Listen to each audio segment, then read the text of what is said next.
Have you ever thought twice about who is watching our waterways here in Tampa Bay? You're about to meet a local adventurist who's led the challenge of saving what was once a disgusting bayou. A local group dedicated to preserving the delicate ecological balance of our local waterways, and two people who've made it their life mission to monitor and preserve our reef system, because these are our issues, Tampa Bay.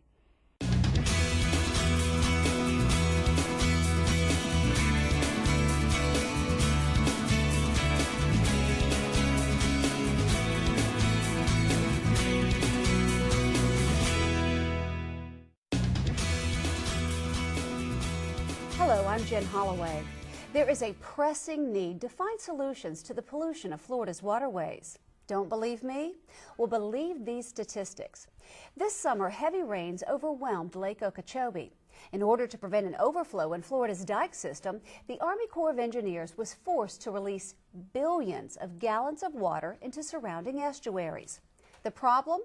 Well, all those billions of gallons of water that was released carried enough contaminants and dangerous runoff from the farms and septic tanks to screw up the salt levels of many of our waterways. And here's the result, a sad result. According to the Times, it resulted in the sudden death of 46 dolphins, 111 manatees, 300 pelicans, and 47,000 acres of seagrass beds. And that was just in the Indian River Lagoon alone.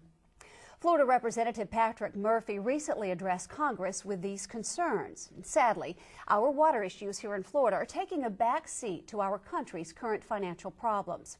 So I decided, what can I do? I wanted to find local people to show us what we can do to help and how they're helping, and more importantly, how we can all do our part to preserve our local waterways. My first guest is a man who took charge in leading an effort literally saving Clam Bayou in Gulfport. That's located in Pinellas County. Kurt Zuelsdorf, thank you for joining us. Thanks for having me. How did you get into adventure and loving nature, first of all? Well, I grew up, I was very fortunate to grow up in a family that just adored the outdoors. I've been a nature guide pretty much since the age of 9 years old back in Wisconsin. So when I moved here to Florida, it was important for me to stay connected with that thread that people call it the green thread. Well, that's your connection to nature. Right. And I just lived for that. So moving here to Florida, I wanted to open up a canoe and a kayak launch with eco tours. And it was my daughter, Andresia, that decided at 9 years old, Dad, let's just go down here to the park and do kayaks there. And I didn't know anything about it at that time. Okay. So we went down and we took a look during sunset, and we noticed hundreds of birds coming back in to roost for the sun set. And I said, well, where are we going to launch these kayaks? She said, well, why don't you use the kayak launch at the bottom of the hill, Dad? And I said, oh, okay. That seemed logical. Yeah, it seemed logical, right? So very next day, I launched a kayak and went paddling in Clam Bayou Nature Park, and of course the conditions were just deplorable. There was garbage everywhere, and not just everywhere, but feet of it everywhere. But yet, through all that garbage, we got a chance to see that this place was very important for the wildlife in our region. Our estuaries are home to so many different species of birds, fish, and mammals that it's important for us to protect it. So we started the kayak operation and started the tour operation there, much to the chagrin of a lot of my friends and family members who thought I was really pretty much, nuts. But so we started launching, and it was my daughter at that time that said, well, geez, Dad, why don't you let the kayaks go out for free if people bring back a bag of garbage? I thought, well, let's try it.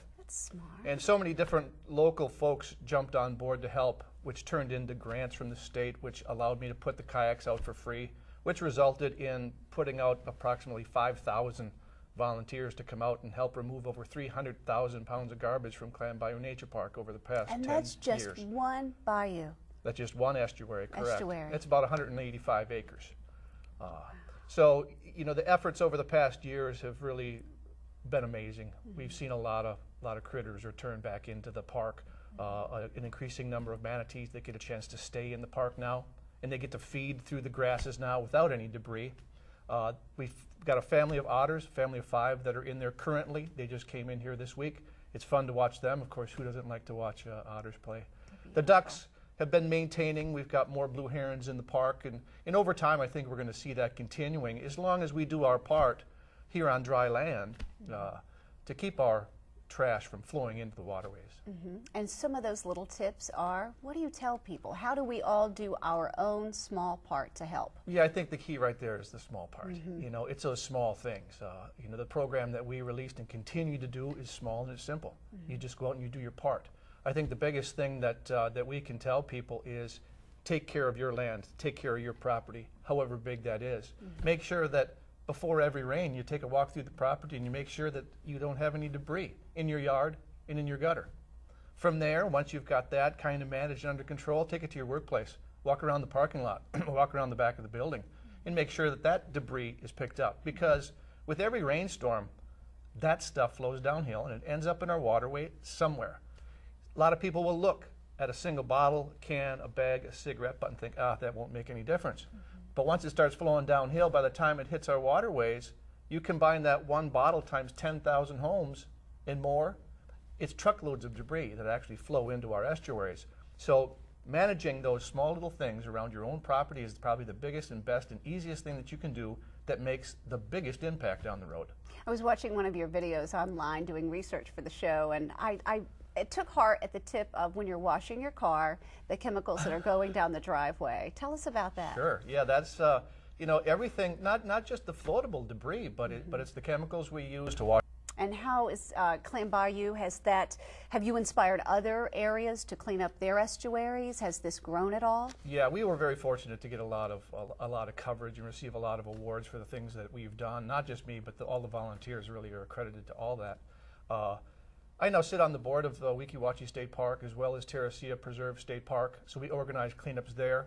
We do cleanups on the Weeki Wachee with Lakuchi River, and other operators around the state and around the country have phoned in or sent me notes saying, "Hey, your program is great. We took it up here and it works perfectly." So it's a small thing. It's simple. Let your kayak go out and let them bring back a bag of garbage, and it makes a difference. That's great. And your children, I'm sure they're learning a lot through Dad's efforts. They do learn a lot through my efforts. Their friends think I'm cool. I'm not sure what my kids think anymore, but because that's what I do. I'm outside as much as I can, and I'm trying to just stay out in the wilderness as much as I can. And wherever I go, there's stuff. That's the sad part. There's always something wherever I go, and it's hard for me to focus on wildlife. And I'm sure it's the same for other people when you're distracted by debris. So part of my commitment to what I do is to give people the experiences that I grew up having. You know, the experiences of just wildlife encounters without any debris distracting you. So that's what I'm hoping to provide other people, not only in Pinellas County, but around the state. Good for you. Good for what you do. And thank you for saving Clam Bayou. Oh, thank you. Kurt, thanks so much. Well, coming up next, we're going to show you a group of volunteers who are watching the waters of Tampa Bay 24 hours a day, 7 days a week.